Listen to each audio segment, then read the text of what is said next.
Start करेंगे solubility. तो solutions के हमने प्रीवियस वीडियो के अंदर देखा था कि types of solutions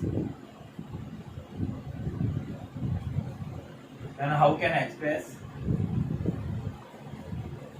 there units या concentration. Now we start solubility and its types।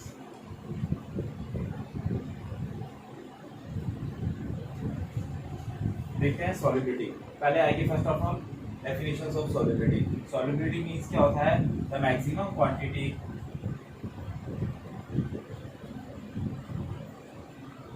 Of solid substance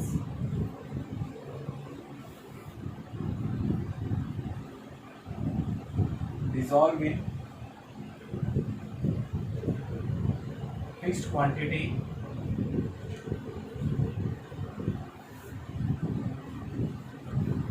of solution at fixed temperature। fixed quantity में अपन 100 ग्राम्स पर लीटर ले सकते हैं। क्या होगा? The maximum quantity of solid substance dissolved in a fixed quantity of solution at fixed temperature। जैसे हमने example लिया 100 ग्राम हमने सॉलिड सब्सटेंस की क्वांटिटी ली 1 लीटर सॉल्यूशन में डिसॉल्व करने के लिए, तो जो वो कहलाएगी वो उसकी सॉल्युबिलिटी कहलाएगी। और ये सॉल्युबिलिटी क्या होती है? अलग अलग कंपाउंड्स की अलग अलग होती है। अब सॉल्युबिलिटी में क्या होता है, इसको इफेक्ट करने वाले फैक्टर्स देखेंगे। द फैक्टर्स अफेक्टिंग सॉल्युबिलिटी, तो मतलब जो सॉल्युबिलिटी है वो किस किस फैक्टर्स की वजह से अफेक्टेड होती है, वो मैक्सिमम कब होगी या मिनिमम कब होगी, ये सब डिपेंड करेगा उसके फैक्टर्स पे। तो हम देखते हैं इसके पहले फैक्टर्स।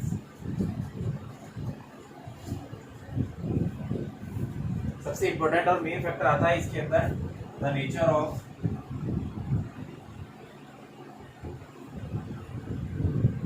Solute and solvent. सबसे इम्पोर्टेंट और सबसे मेन फैक्टर यही होता है। सॉल्यूट और सॉल्वेंट के नेचर्स के ऊपर डिपेंड करेगी। अगर हमारा सॉल्यूट एंड सॉल्वेंट दोनों both are in polar nature,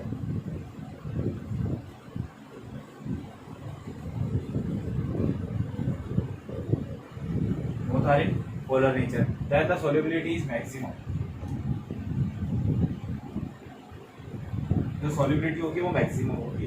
polar का मीन्स है कि जैसे वाटर के अंदर ही हम NaCl को डिसॉल्व कर रहे हैं, या वाटर के अंदर हम KCl डिसॉल्व कर रहे हैं, KNO3 डिसॉल्व कर रहे हैं। ये दोनों सब्सटेंस क्या है? जैसे वाटर है, वाटर को हम ब्रेक करेंगे तो H+OH- यानी पोलर कंपोनेंट में ब्रेक होगा। NaCl को ब्रेक करेंगे तो Na+Cl-, ये भी कोवलेंट कंपाउंड्स यानी पोलर कंपाउंड्स में ब्रेक होगा। ये दोनों पोलर कंपाउंड्स आपस में इजीली डिसॉल्व हो जाते हैं, जिसकी वजह से क्या होगा? इनकी सॉल्युबिलिटी मैक्सिमम हो जाएगी। अगर हम अपोजिट नेचर्स वाले नॉन पोलर को और पोलर को डिसॉल्व करेंगे, नॉन पोलर में जैसे अल्कोहल हमने KCl में या NaCl में डिसॉल्व किया, तो ये दोनों इजीली डिसॉल्व नहीं होंगे, क्योंकि ये क्या है? एक नॉन पोलर कंपाउंड है, दूसरा पोलर कंपाउंड है। तो इसीलिए जो nature of solute and solvent है उसमें बहुत इफेक्ट करता है। इसके अंदर नेचर में काउंट करेंगे, ये नहीं काउंट होगा कि वो सॉलिड नेचर में है या गैस में है। इसके अंदर नेचर लेना है उसकी पोलरिटी से, नॉन पोलरिटी से। सेकंड आता है effect of temperature.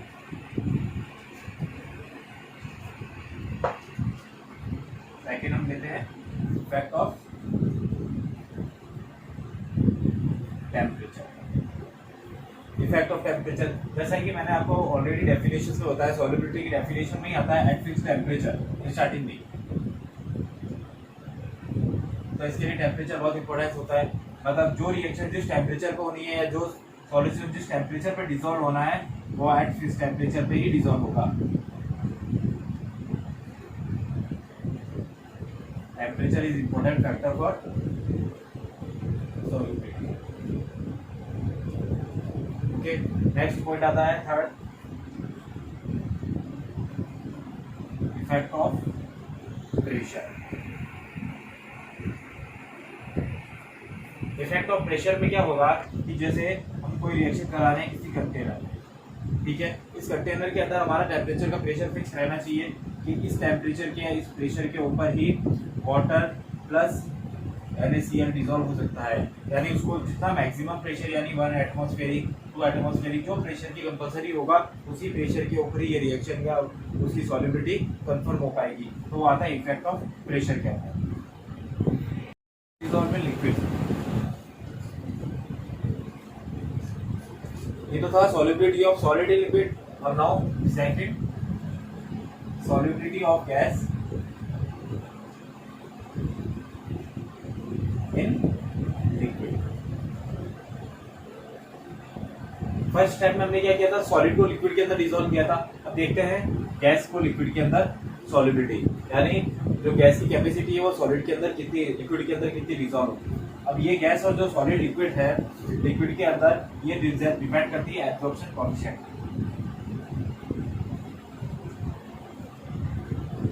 Absorption coefficient क्या होता है, दैट एक रेक्टेंगुलर शेप में एक बीकर होता है जिसके अंदर लिक्विड कंप्लीटली फिलअप होता है, एक लिमिट तक लिक्विड फिलअप होता है और उसके अंदर गैस को डिसॉल्व किया जाता है। जब इसके ऊपर 1 सेंटीमीटर क्यूबिक प्रेशर अप्लाई हो जाता है तब वो मैक्सिमम क्वांटिटी में जो गैस है वो उसके अंदर डिसॉल्व हो जाए।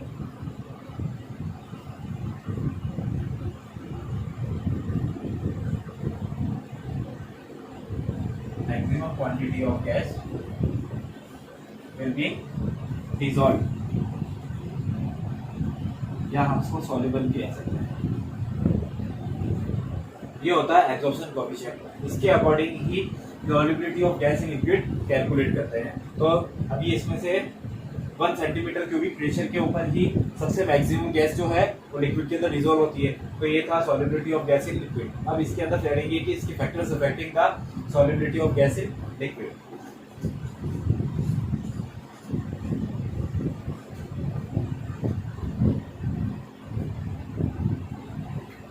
फैक्टर्स अफेक्टिंग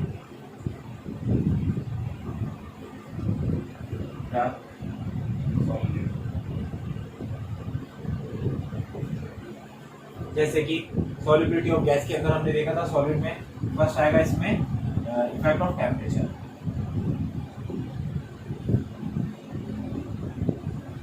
अब इसको हम सॉल्व करने के लिए किसके अंदर ले रहे थे, एब्जॉर्प्शन कोएफिशिएंट के अंदर।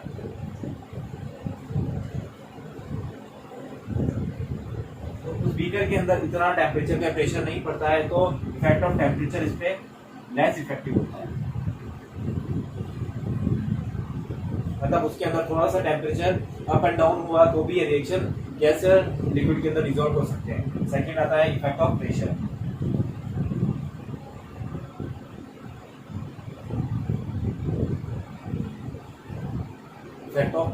इफेक्ट ऑफ प्रेशर इसके लिए सबसे कंपलसरी है। क्यों? क्योंकि मैंने आपको पहले भी बताया 1 सेंटीमीटर क्यूबिक प्रेशर फिर ही गैस जो है लिक्विड के अंदर मैक्सिमम क्वांटिटी के अंदर डिसॉल्व हो पाती है। इसीलिए जो सॉल्युबिलिटी ऑफ गैस है it is mainly depend on the pressure. It is main factor of gas solubility because at fixed pressure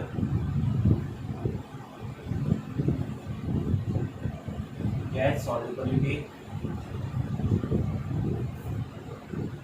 maximum है।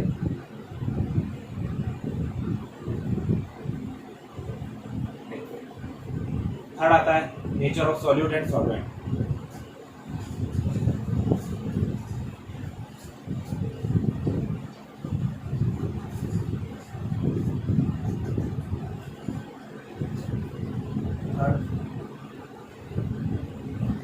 Nature of solute and solvent. Solid और सॉल्वेंट के अंदर तो हमने इसको किसमें लिया था, पोलर एंड नॉन पोलर के अंदर। इसमें सॉल्वेंट तो लिक्विड है, दैट मींस वो पोलर हो सकता है या नॉन पोलर हो सकता है। अब गैसेस में क्या होगा, like and dislike. Like and dislike का मतलब ये हुआ कि जो जिसको चाहता है वैसा ही डिजोल्व होता है। कैसे? दैट मीन्स ऑक्सीजन गैस है वो वाटर के साथ इजीली डिजोल्व होता है। क्यों? क्योंकि वो H2O के अंदर ही ऑक्सीजन का मॉलिक्यूल होता है, तो ये इसको इसका like that means easily dissolve. Dislike में क्या हो जाएगा? जैसे HCl, इसको हम H2O में डिजोल्व करना चाहें, HCl की जो फ्यूम्स की गैस निकलेगी वो इजीली H2O के अंदर डिजोल्व नहीं होती है, क्योंकि उसके अंदर वाटर का मॉलिक्यूल्स के अंदर जो ऑक्सीजन की इलेक्ट्रोनेगेटिविटी है और क्लोरीन की इलेक्ट्रोनेगेटिविटी है वो डिसलाइक हो जाते हैं और दोनों को इजीली डिसॉल्व नहीं होने देते हैं। इसलिए हम कहते हैं like to like, dislike to dislike. ये इसके अंदर अप्लाई होता है nature of solute and solvent for gas. अब हम हमारे नेक्स्ट टॉपिक पे चलते हैं, वेपर प्रेशर।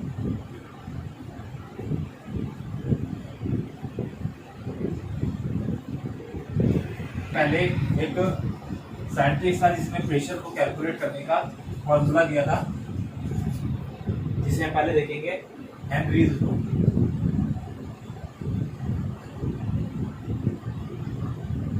हेनरी एक साइंटिस्ट था जिसने क्या किया था, जो प्रेशर है उसको सरफेस टेंशन से मल्टीप्लाई किया। दैट मीन्स जो प्रेशर है सरफेस का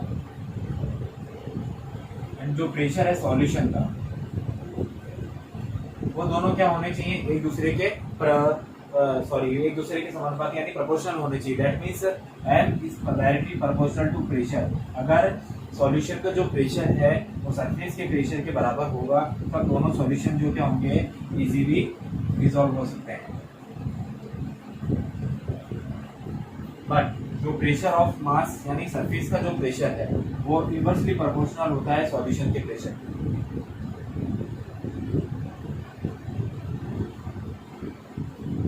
मतलब ये इजीली डिसॉल्व की गई।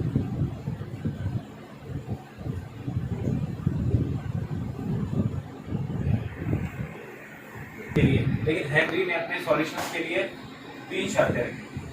3 इसके लिए नेचर चाहिए थे। पहला होना चाहिए टेम्परेचर विल बी लेस, मतलब हाई टेम्परेचर नहीं होना चाहिए, and the solution will dilute.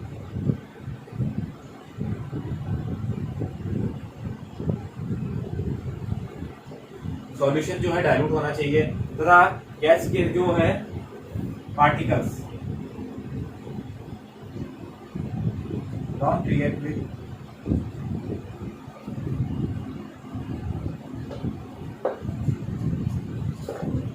With solvent particles.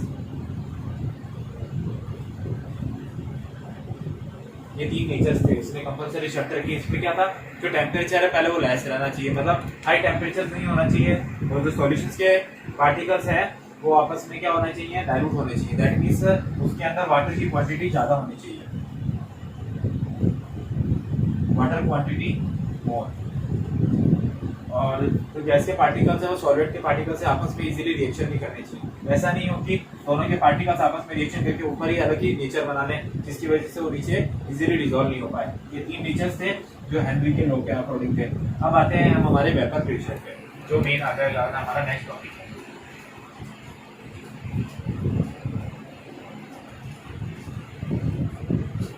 अब हम स्टार्ट करेंगे vapour pressure.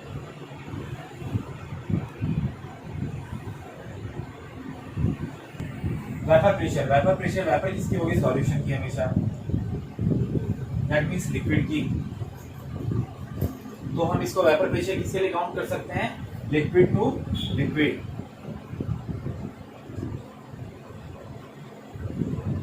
That means liquid dissolve in liquid. तो क्या होगा? अब वेपर प्रेशर को देखना। वेपर प्रेशर किसका होगा? सॉल्यूशन का। दैट मीन्स अगर कोई हमने सॉल्यूशन लिया, हम उसको एक हीट करेंगे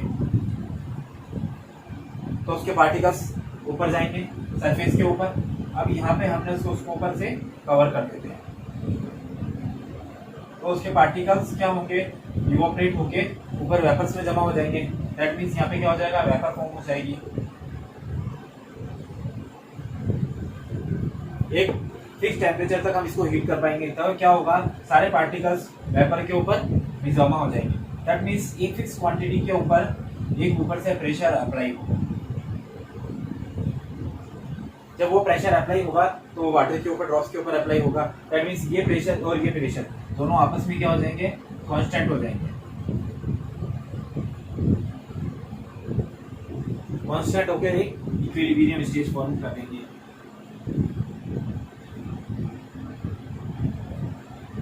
वो इक्विलिब्रियम स्टेज फॉर्म होगी वो कहलाएगी वेपर प्रेशर।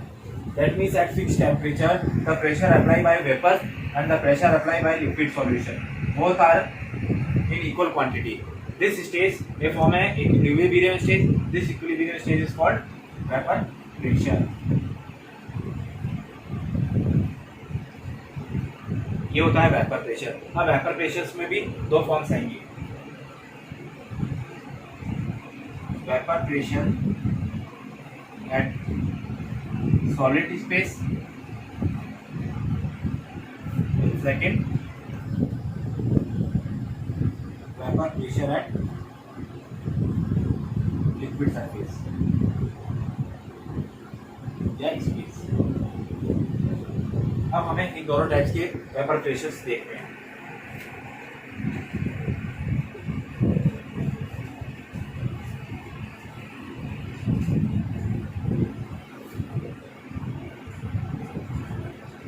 फर्स्ट हम देखते हैं सॉलिड स्फीयर। देखो सॉलिड सरफेस के ऊपर जो वेपर प्रेशर लगेगा हम उसको दूसरे वर्ड्स में कहते हैं Riemann coefficient.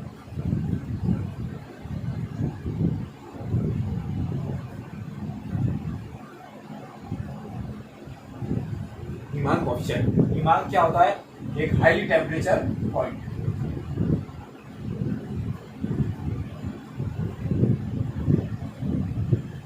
Highly temperature point होता है जिसके ऊपर सॉलिड सरफेस के ऊपर जो वेपर प्रेशर लगेगा उसे हम रीमान कोएफिशिएंट के थ्रू कैलकुलेट करते हैं। अब रीमान कोएफिशिएंट क्या होता है हम उसको देखते हैं।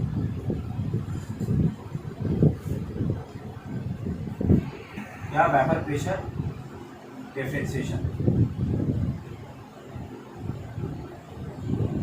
Both are same. अब इसमें क्या जो सॉल्यूशंस के अंदर दो पार्ट्स होते हैं। अब इसमें जो सॉल्यूट है हम बोलेंगे नॉन इवोपरेट और जो सॉल्वेंट है वो इवोपरेट। नॉन इवोपरेट से मींस क्या हो जाएगा, हमारा सॉल्यूशन जो सॉल्यूट है वो हो जाएगा सॉलिड एंड ये इवोपरेट से मींस हो जाएगा लिक्विड। हो गया सॉलिड सरफेस वेपर प्रेशर। तो क्या होगा जब इन दोनों को हम डिसॉल्व करके हीट करेंगे,